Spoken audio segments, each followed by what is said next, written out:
삼성 30년 다니다 은퇴하자마자 편의점. 그 선택 뒤에 숨은 충격적 진실. 은퇴 준비와 은퇴 후 삶에 대한 솔직한 이야기. 30년 넘게 한 회사에 인생을 걸다시피 다니다 보면 은퇴라는 건 마치 남의 일 같죠. 책상 위 사원증 반납하는 순간부터 비로소 실감나는 새로운 시간. 그런데 막상 그 시간이 내 앞에 딱 펼쳐지면 의외로 많은 분들이 이제 뭘 하지? 라는 질문 앞에서 멈칫하게 됩니다. 누군가는 여행, 누군가는 소일거리, 누군가는 당당한 퇴직자 생활을 떠올리지만 현실은 조금 다릅니다. 나름 안정적인 대기업을 30년 다니다가도 막상 은퇴하고 나면 일상에서의 역할, 경제적 리듬, 정체성 모두가 흔들릴 수 있거든요.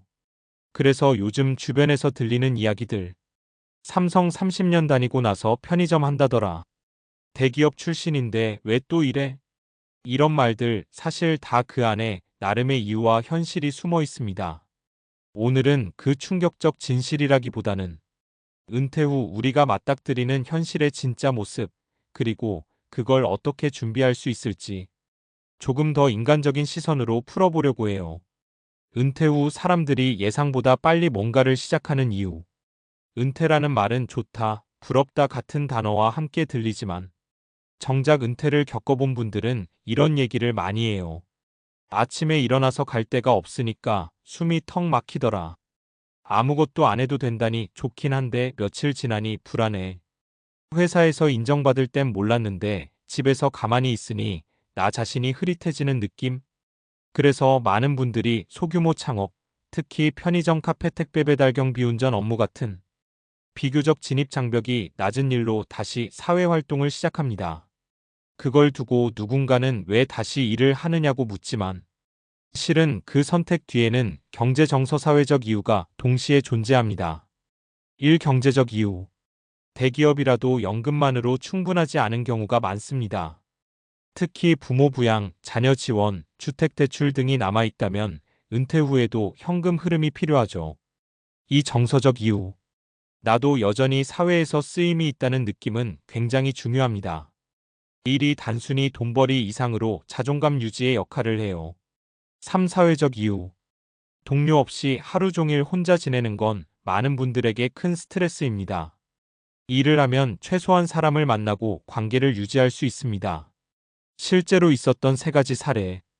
현실감 있게 느껴지실 만한 이야기들로 골라봤습니다. 개인정보를 위해 일부 설정만 바꾼 실제 패턴 기반 사례예요. 사례. 삼성 임원 출신인데 왜 은퇴하자마자 편의점을 냈을까? 씨는 58세에 퇴직한 대기업 임원급 출신이었습니다. 퇴직금도 꽤 있었고 연금도 받을 예정이었죠. 하지만 막상 은퇴하고 며칠 지나니 마음이 불안해졌다고 합니다. 아침 6시에 일어나도 갈 데가 없으니까 세상이 나를 멈춰놓은 느낌이었어요. 그래서 그는 소규모 창업을 고민하다가 편의점 운영을 선택했습니다. 이유는 의외로 단순했습니다. 혼자 하는 일보다 사람을 계속 마주할 수 있다는 점, 운영 방식이 비교적 체계화되어 있다는 점, 성실하게 하면 안정적 현금 흐름이 나온다는 점. 씨는 말합니다. 사실 돈 때문만은 아니었어요. 일하지 않으면 하루가 너무 길고 그러다 보면 자신감이 금방 무너지더라고요.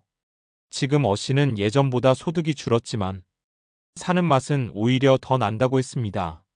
사례. 자식들 결혼까지 끝났는데 왜 또 일하세요? 일 안 하면 더 늙어 보여서요. B씨는 30년간 통신사에서 근무한 뒤 56세에 희망퇴직했습니다. 퇴직 직후에는 부부가 여행도 다니고 취미 생활도 시작했죠. 하지만 6개월쯤 지나면서 문제가 생겼습니다. 하루 루틴이 무너지니까 체력이 급격히 떨어지고 의사에게 활동량을 다시 늘리라는 말을 듣게 된 거죠. 그래서 B씨는 택배 분류 알바 재고 관리 업무로 이동하며 일주일에 34일씩 가볍게 일하기 시작했습니다. 누군가 나를 필요로 하는 자리가 있다는 거, 그게 은근히 사람을 살게 합니다. 경제적 이유보다 건강 리듬 회복 때문에 일을 다시 시작한 케이스입니다. 사례. 나는 한 번도 회사를 떠난 뒤의 삶을 상상해 본 적이 없었다. C씨는 제조업 품질관리팀에서 은퇴한 60세 남성이었습니다. 마지막까지 현장에서 인정받던 베테랑이었죠. 하지만 은퇴 후 2년 동안 아무것도 하지 않다 보니 우울감이 심해졌고 집에서도 말수가 줄어들었다고 합니다. 아내의 권유로 노년 재취업 지원센터에서 상담을 받았고 거기서 중소기업 품질관리 컨설팅 일을 소개받았습니다. 그는 말합니다. 내가 해온 일을 그대로 살릴 수 있다는 걸 은퇴하고 나서야 알았어요. 내가 쌓아온 경력이 쓸모없는 게 아니라는 걸 다시 느꼈죠. 지금은 돌아다니며 조언해주는 그 일이 몸은 좀 피곤해도 마음은 훨씬 편하다고 합니다. 충격적 진실은 사실 이런 겁니다. 대기업 30년 다녀도 공무원으로 평생을 일해도 누구든지 은퇴 후엔 새로운 삶의 구조가 필요합니다. 그게 편의점일 수도 있고 경비일 수도 있고 컨설턴트일 수도 있지만 핵심은 하나예요. 은퇴는 종착점이 아니라 새로운 생활의 설계가 필요한 단계라는 것. 그리고 그 설계에는 이렇게 몇 가지 요소가 반드시 들어갑니다. 은퇴 준비의 핵심 4가지. 1. 일상 루틴 설계.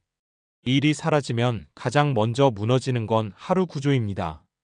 은퇴 후에도 정해진 시간에 일어나고 움직이고 사회와 연결되는 일정이 필요합니다. 이 현금 흐름 설계. 자산과 별개로 매달 들어오는 기본 수입이 있어야 불안이 줄어듭니다. 정규직이 아니어도 좋습니다. 소일거리, 단기 근로, 재능 활용 형태는 다양해도 됩니다.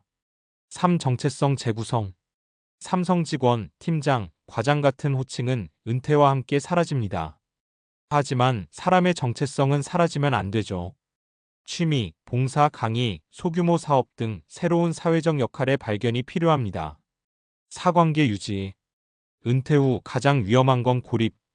적당한 인간관계는 삶의 안전망입니다. 이를 통해 관계를 유지하는 분들이 많은 이유도 여기 있습니다. 마무리하며 삼성 30년 다니다가 은퇴하자마자 편의점. 이 문장 뒤에 숨은 진짜 이야기는 돈이 없어서도 퇴직금이 부족해서도 아닙니다. 그보다 훨씬 더 인간적이고 현실적인 이유죠.